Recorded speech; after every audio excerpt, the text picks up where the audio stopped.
Hello everyone, thanks for taking some time to watch this week's video update. I hope that you had a wonderful week. The first thing I'd like to do is say thank you to everyone who supported last Saturday's Oktoberfest. I know I had a great time. There were lots of people there.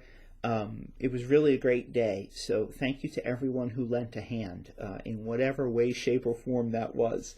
It took a lot of hands to pull off that event, and I am so grateful. I hope you were able to enjoy it, and I think it was really a good day for our parish community, so thank you. Last Friday we learned about the Archdiocese of Baltimore filing for Chapter 11 bankruptcy reorganization. That's what Chapter 11 is. It's reorganization. And that was in response to the new law in the state of Maryland, which removes any statute of limitations on historic instances of child sexual abuse.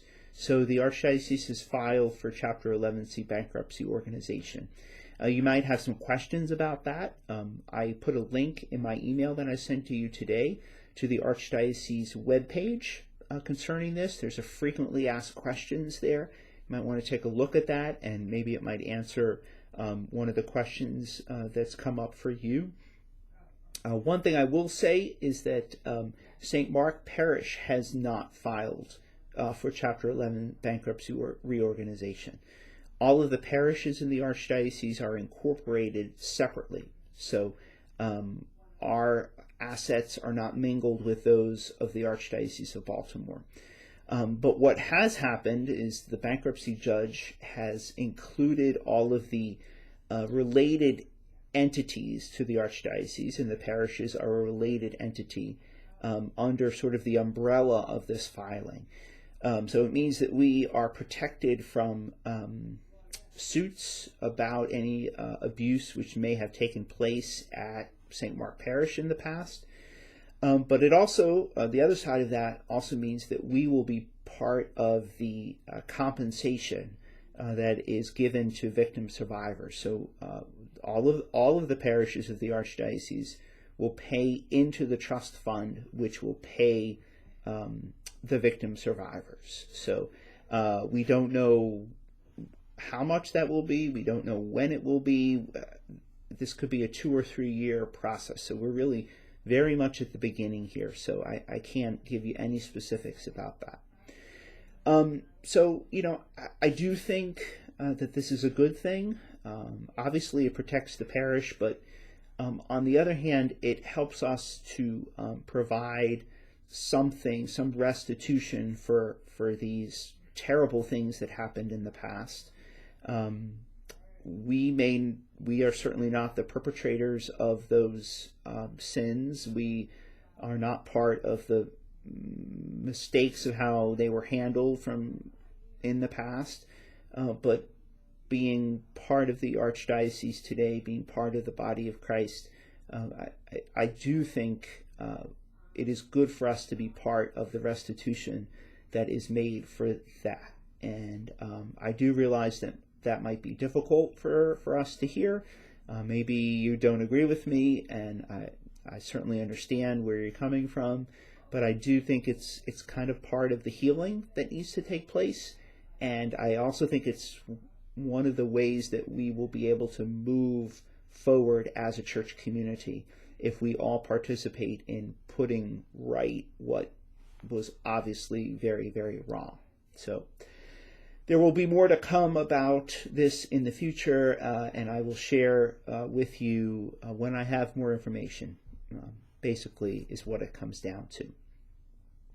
On a different yet related topic, this weekend in our bulletin you will find our annual report for the parish for the last fiscal year, so July 1st, 2022 to June 30th, 2023.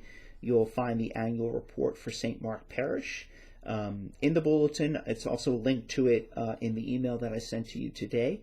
On the reverse side of that, on page 2, there is a rather lengthy letter from me highlighting some of the things that happened last year, some of the ways that we use the gifts that you've provided for our parish community.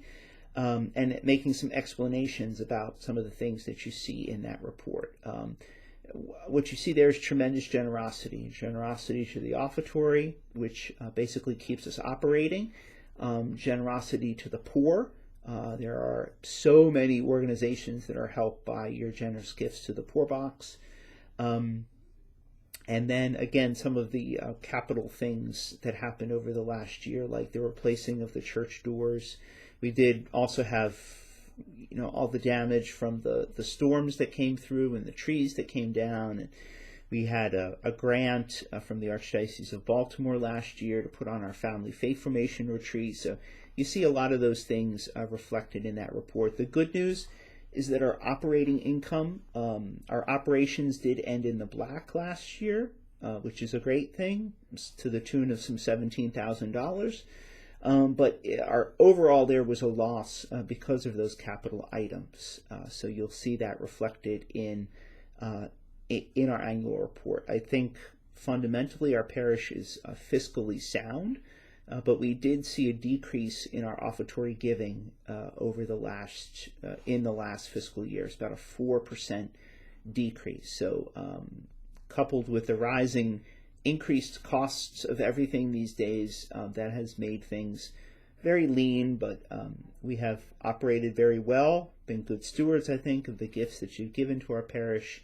That includes our parish staff who are very conscious of the costs of things and how they use your gifts, and so you'll see all of that in our annual report today. Our St. Mark community is very, very, very blessed, and we have all of you to thank for that, so thank you. A couple of other things. I know this video is going on a little long, much longer than usual. Just a couple other things for you to note. We have our next session of our parenting series coming up on October 18th. That's on time management. If you were at our last session, I thought it was very, very interesting about social media. I'm sure that this session on time management is going to be very interesting. I think time is our greatest commodity in the 21st century. There never seems to be enough of it. We always want more of it. How do we handle the time, the gift of time that God has given to us? So you're certainly invited at 6:30 on Wednesday, October 18th. Also, our Rosary Congress is starting this week. The Rosary Congress is a wonderful time of the year, a time of perpetual adoration of the Blessed Sacrament, the praying of the Rosary at the top of every hour from Sunday afternoon until Thursday morning. You can come to the chapel of the church anytime during that time, and the doors will be open from Sunday afternoon until Thursday morning, in the middle of the night, early in the morning, whenever. It's a wonderful opportunity to spend some dedicated time with the Lord, to give him the gift of our time this week. If you're able, we do need committed adorers to make a commitment to certain hours. So you can click on the link in my email today. If you could sign up for one of those hours, we would greatly appreciate it. We're looking especially for the late nights and early mornings. We're looking to our men. If you would be able to fill those hours, I would greatly appreciate that, to make this perpetual time possible.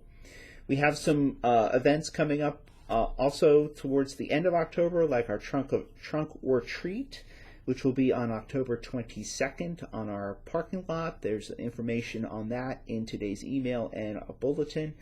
And lastly, for today, the tickets to the 300 Club are still being sold. If you haven't gotten your 300 Club ticket, you can hop on our website and buy it through Faith Direct. You can click on the link in my email. You can pick them up after Mass at the welcome desk. The 300 Club is a important fundraiser for us every year. The tickets are $25. The grand prize is $2,000 with a $500 second place prize. So those tickets, that drawing will happen at the Bull Roast, which is on November 11th. So there's another thing. Make sure you get your tickets to the Bull Roast. Those are available on Faith Direct as well. That's always a great night. And I know that committee is hard at work planning a fantastic Bull Roast. Thanks for committing to watch this whole video today. I know it's a little longer than usual. Hope you have a wonderful day. Hope you have a great weekend. And I look forward to seeing you at Mass. God bless you.